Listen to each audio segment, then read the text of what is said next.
Hello YouTube friends, Dr. Teresa here again.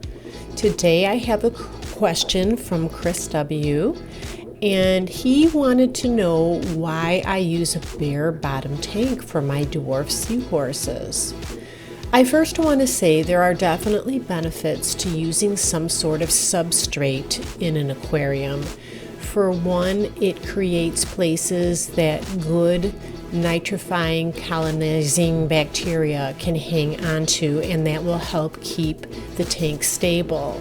And if you use a buffering kind of substrate such as aragonite or a crushed coral, that will also help with the alkalinity, maintaining a good pH level. Substrate can also look nice in an aquarium and add to the beauty and enjoyment that we get from our aquariums.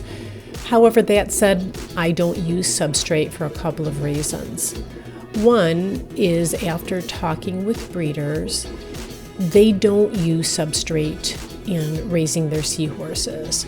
Now, it's true that they're not interested in aesthetics and trying to make beautiful looking tanks. Their goal is to raise as many seahorses as they can. Although that's not my goal, there are benefits that I have learned about, and I do find these benefits to be true. For example, there isn't a buildup of detritus that's hiding underneath substrate. And when you get that buildup with substrate, the water quality can deteriorate very quickly. And I have had that happen, where there's a slow buildup and then suddenly the water quality is severely compromised. So not having the substrate prevents that from happening.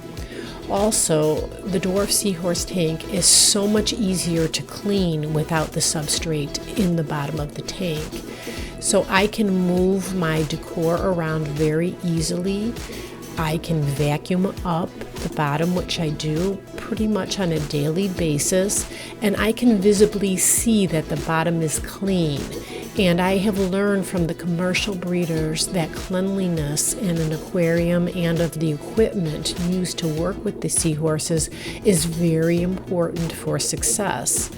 And I attest to keeping that bare bottom as one of the reasons that I have had such good success this recent time with the dwarf seahorses, where I was able to accrue up to approximately 120 seahorses at one time in my 10-gallon tank.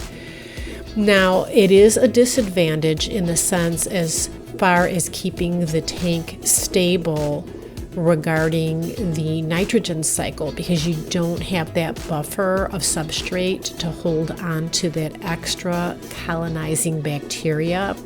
So I compensate for that in a couple of different ways.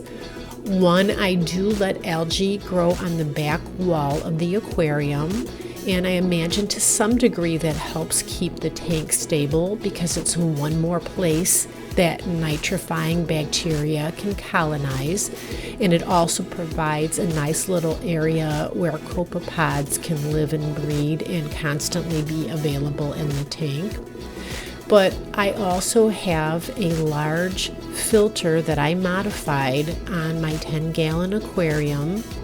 I basically swapped out the impeller for a lower rated one to keep a low flow, but have a very large capacity for biological filtration media, which I have here, you can see.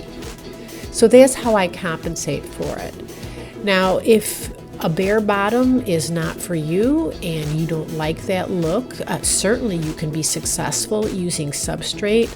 I'm just sharing my rationale for not using substrate and just attesting to the fact that I've never had such a success rate with dwarf seahorses as I have had by not using substrate. So do what's best for you, but I just thought I would share my way of doing things and my rationale.